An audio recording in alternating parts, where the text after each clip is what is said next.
to stand for the entrance of colors.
Let us pray.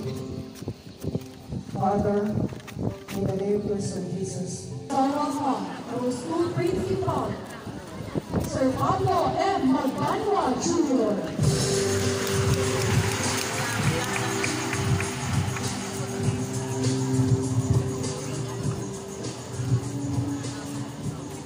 To our assistant school principal for Sino High School, Dr. Aurelio Alvarado, to our ever supportive PTA President, Sir Wilson Pilino, to our honored guest this morning, who will be properly introduced later,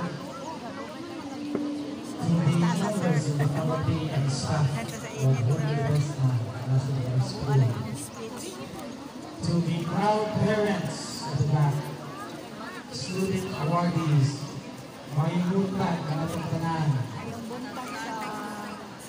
It is with pride that we gather here today to celebrate the remarkable achievements of our student awardees.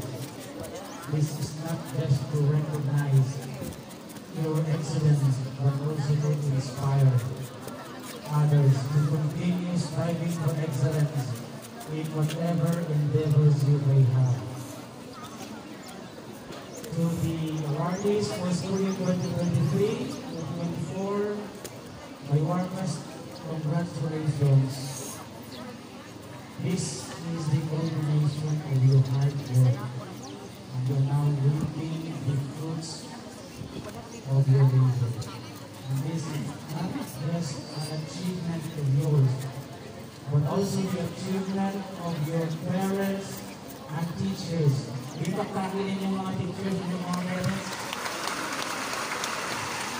Look at how proud they are. Kapasok mo lang tagayin ako. Proud tayo yung mga parents ninyo.